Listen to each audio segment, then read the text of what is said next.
good service. I'm sure enjoyed it. Enjoyed seeing your faces, just knowing that you come out and be a part of this church, this worship service. I want to tell you I appreciate you being here. I'm very, very, very thankful that you chose to come here this morning and be a part of Pine Level. I tell you that I love you for the way that you treat me and my family and I. We've been really, really, really blessed this year. As you look at Christmas and you start thinking about family and just how thankful you are to have family, and we've got a wonderful family here in this church. And I tell you what, I'm just blessed. Amen? I'm blessed. My wife's blessed. We've just added more kids to the church, and I'm coming out everywhere. Amen. Amen. Candace will have hers, and then Kara will have hers, and then Mandy, and we'll have to gear up on that nursery again. Amen. Bigger nursery.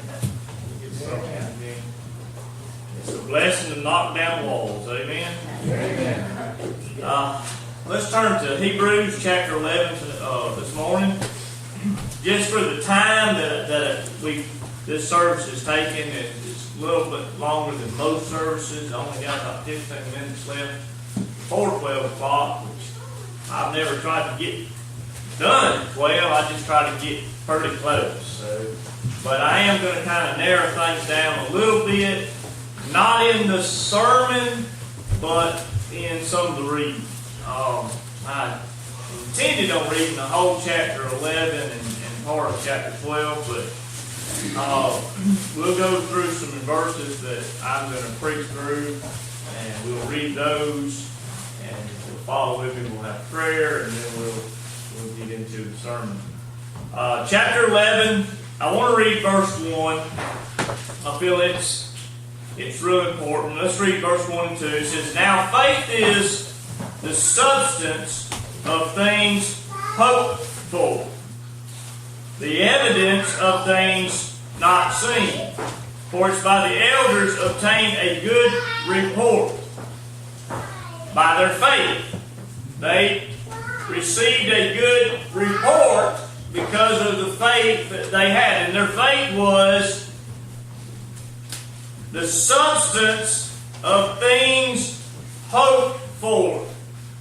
Hoped is thought of a lot of times. We hope something happens, meaning, we not necessarily believe it's going to happen, but hope that it happens. And that's not the way that the Bible translates the word. The Bible translates the word as expectations of something good. Meaning, I'm expecting something good to happen from this. Meaning, I'm planning on it. I believe it's going to happen. I don't know when or what just going to happen, but I believe, and I believe so much that I'm planning on it. You understand? So if you put that as, if you take it and say, now faith is the planning of something good, and the evidence of things not seen. Amen. Now let's look at verse 7. And I'll read a few of these verses. It says, "By faith, being warned of God, things not seen as yet, moved with fear, prepared an ark to saving of his house. By he who condemned the world, he became heir of the righteousness, which is by faith." By faith. And that's what verse 2 is talking about. Noah received a good report based on the faith he had. And this is the good report of him. He acted on what the Lord told him. Verse 8, it says, "By faith, Abraham, when he was called to go out into a place which he should, after receive for an inheritance, obeyed. And he went out, not knowing whither he went. By faith he sojourned in the land of promise, in a strange country, dwelling in the tabernacles with Isaac and Jacob, the heirs with him of the same promise. Verse 11, he says, through faith also Sarah herself received strength to conceive seed and was delivered of child when she was past age. Meaning she shouldn't have had a child, but she did by faith. She received strength. Verse 23. By faith Moses, when he was born, was hid 3 months of his parents because they saw he was a proper child, and they were not afraid of the king's commandments. Verse 24. By faith Moses, when he was come to years, refused to be called the son of Pharaoh's daughter, choosing rather to suffer affliction with the people of God than to enjoy the pleasures of sin for a season. Verse 29, by faith they passed through the Red Sea as by dry land, which the Egyptians, essaying to do, were drowned. By faith the walls of Jericho fell down after they were compassed about 7 days. By faith the harlot Rahab perished not with them that believed not, when she had received the spies with peace.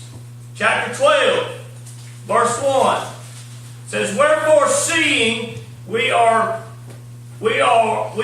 are compassed about with so great a cloud of witnesses.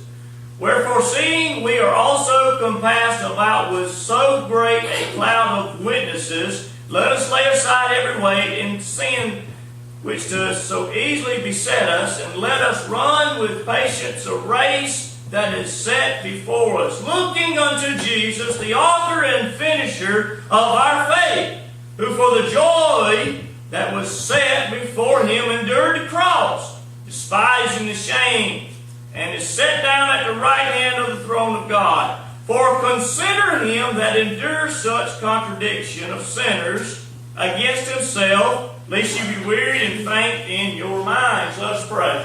Thank you, Jesus, for this day approaching, Lord, what we celebrate as your birth. Lord, not a day. It just has nothing to do with Santa Claus. It has nothing to do with the Easter Bunny. Lord, it just has to do with you.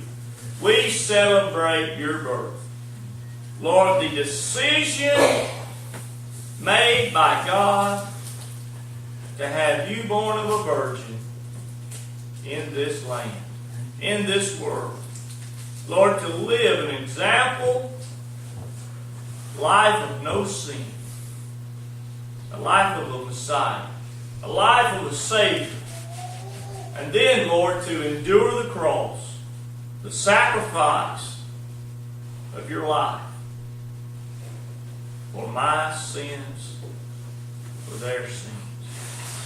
And Lord, with all of that, creating a path that we may be with you forever. Lord, this sermon, may it bless you as it may bless thee. In your most precious name. Amen. Amen. Amen. Amen. I'm excited. Amen. Just turn to your neighbor and say, I'm glad to see you. Turn to your other neighbor and say, boy, you sure are good looking. Amen. Turn to your other neighbor now and say, you sure are good looking. Amen. You do that? Now, I want you to look to the heavens above, kind of gaze up there and say, Lord, thank you for our good looking pastor. Hey, you on my good side.